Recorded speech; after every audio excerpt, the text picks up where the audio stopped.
This channel does not promote any violent, harmful, or illegal activities. All content provided by this channel is meant for an educational purpose only. গতকালের পর আজ কুমারগ্রামে ফের আক্রান্ত BJP বিধায়ক মনোজ ওরাও। ছবি দেখাবো আপনাদের।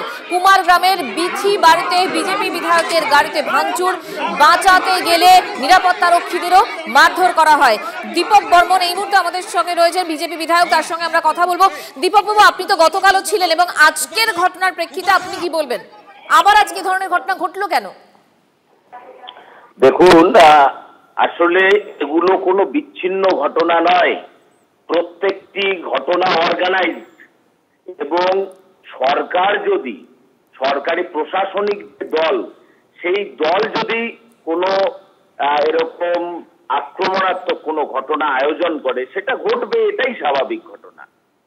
আজকে যে অঞ্চলে মনোজ ওরাও মহাশয় গেছিলেন, সেখানকার মানুষের পরিস্থিতি দেখতে, সেখানে মানুষকে ত্রাণ সাহায্য করতে, সেই এলাকার মানুষ তাদের পাশেই ছিল। কিন্তু সেখানে বেশ কিছু একদম পরিষ্কার যারা আক্রমণ করেছে, তারা শুধু তৃণমূল নয়, তৃণমূলের দুধেল গাই শ্রেণী, তারা আজকে বিভিন্ন জায়গায় আক্রমণ করছে।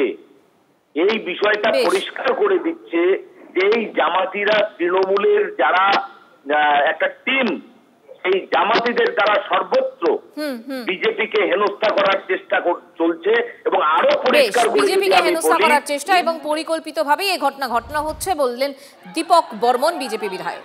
আবারও আপনাদের ছবি দেখাবো। কুমারগ্রামের ফের আক্রান্ত বিজেপি বিধায়ক মনোজ ওরাও। আপনাদের ছবি দেখাচ্ছি আমরা কুমারগ্রামের বিথি বাড়িতে বিজেপি বিধায়কের গাড়িতে ভাঙচুর, বাঁচাতে গেলে নিরাপত্তারক্ষীদেরও মারধর। আজ যখন খগেন মুর্মুকে দেখতে একদিকে মুখ্যমন্ত্রী মমতা বন্দ্যোপাধ্যায় হাসপাতালে যান, তখন আরেকদিকে এই ছবি দেখুন, আবারও আক্রান্ত মনোজ ওরাও।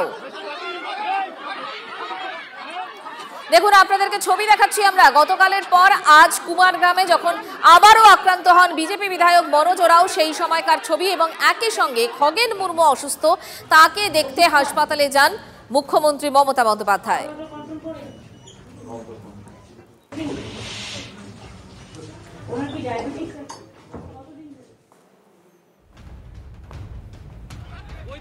আপনার লোক সামলান,